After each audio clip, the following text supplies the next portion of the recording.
Assalamualaikum warahmatullahi wabarakatuh.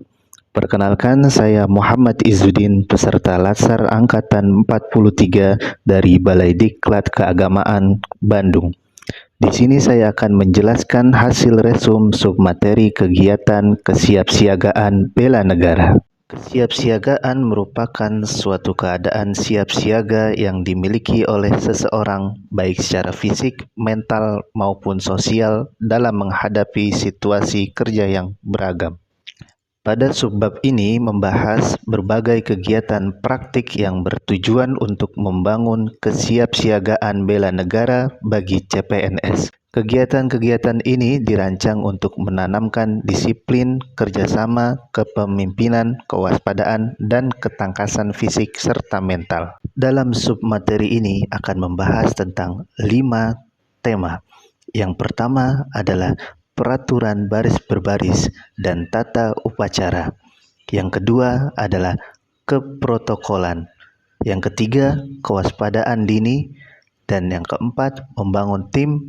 Yang terakhir adalah cara kamalam dan api semangat bela negara. PBB dan tata upacara pada dasarnya merupakan latihan fisik yang bertujuan untuk menanamkan kebiasaan hidup tertib, disiplin, kerjasama, dan rasa persatuan.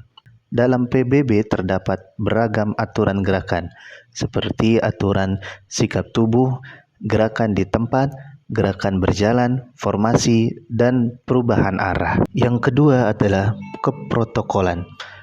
Keprotokolan merupakan serangkaian kegiatan yang berkaitan dengan aturan dalam acara kenegaraan atau acara resmi yang meliputi tata tempat, tata upacara, dan tata penghormatan sebagai bentuk penghormatan kepada seseorang sesuai dengan jabatan atau kedudukannya dalam negara. Konsep keprotokolan dalam modul ini adalah lebih difokuskan kepada kemampuan memahami dan melakukan pengaturan keprotokolan dalam berbagai bentuk upacara, yang mana berisi tentang etiket kerapihan diri dan berpakaian, etiket berdiri, duduk, dan berjalan, etiket berkenalan dan bersalaman, etiket berbicara, etiket dalam jamuan.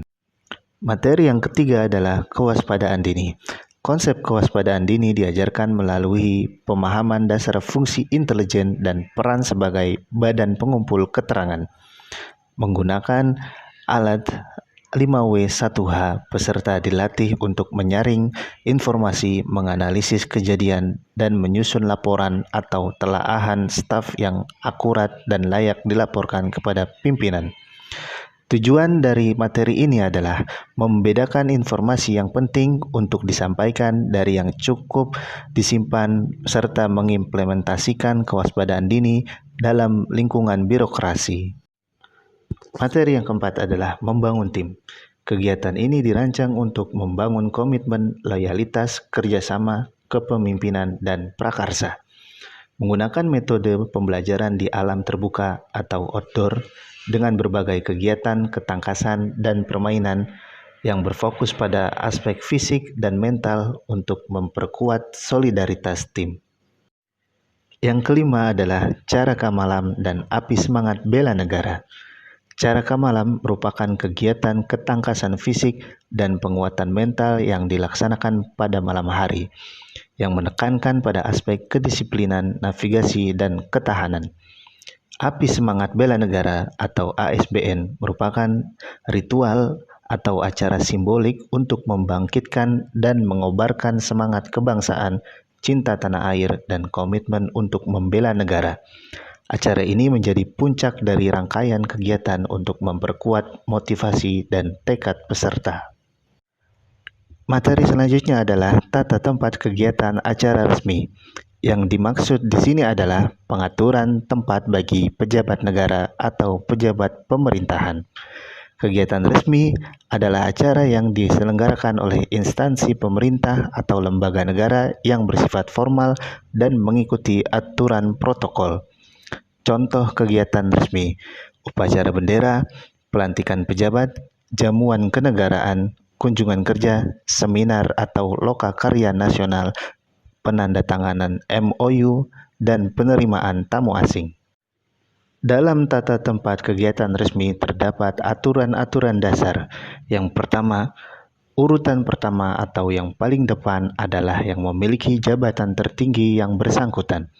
Yang kedua, jika menghadap meja, maka tempat utama adalah yang menghadap ke pintu keluar dan tempat terakhir adalah tempat yang paling dekat dengan pintu keluar. Yang ketiga, pada posisi sejajar, urutan utama adalah yang tengah, kemudian disusul dengan yang kanan luar, atau rumusnya adalah posisi sebelah kanan pada umumnya selalu lebih terhormat daripada posisi sebelah kiri. Yang keempat, jika naik kendaraan bagi menteri atau kepala LPNK atau seseorang yang mendapat urutan utama, maka jika menaiki kendaraan pesawat udara, maka pejabat naik paling akhir dan turun paling dahulu. Jika menaiki kapal laut, kereta api, atau mobil, maka pejabat naik dan turun paling dahulu. Yang kelima, orang yang paling dihormati selalu datang paling akhir dan pulang paling terdahulu. Aturan tata tempat yang keenam adalah jajar kehormatan. Orang yang paling dihormati harus datang dari sebelah kanan dari pejabat yang menyambut. Bila ada orang yang paling dihormati yang menyambut tamu, maka tamu akan datang dari arah sebelah kirinya. Catatan: pengaturan tata tempat dapat pula mengacu pada situasi dan kondisi tempat dan sifat acara. Berikut adalah contoh tata tempat kegiatan resmi dari posisi berdiri, posisi duduk, dan posisi dalam pertemuan atau tatap muka. Di sini adalah contoh sketsa tata tempat kegiatan resmi acara rapat tingkat kota yang dihadiri oleh 9 orang dalam hierarki yang berbeda. Di sini terdapat angka 1 sampai 9. Saya menggunakan mode atau model tata tempat duduk. Nomor 1 adalah wali kota sebagai kepala pemerintahan kota. Kemudian dilanjut di sebelah kanan adalah ketua DPRD kota sebagai pimpinan legislatif. Kemudian dilanjut nomor 3 berada di posisi sebelah kiri nomor 1 yaitu wakil wali kota. Kemudian nomor 4 sekretaris daerah sebagai pimpinan administratif. Nomor 5 ketua pengadilan negeri atau kepala kejaksaan negeri sebagai perwakilan institusi penegak hukum. Yang keenam adalah kepala kepolisian resor atau Kapolres. Yang ketujuh, komandan komando distrik militer sebagai pimpinan TNI Angkatan Darat tingkat kota. Dan yang kedelapan adalah asisten atau staf ahli wali kota atau kepala dinas yang terkait. Kemudian yang 9 adalah tamu undangan khusus atau tokoh masyarakat atau akademisi. Ini menyesuaikan relevansi tinggi dengan tema acara. Mungkin itu review materi dari saya. Apabila ada kesalahan, saya memohon maaf. Cukup sekian dan terima kasih. Wassalamualaikum warahmatullahi wabarakatuh.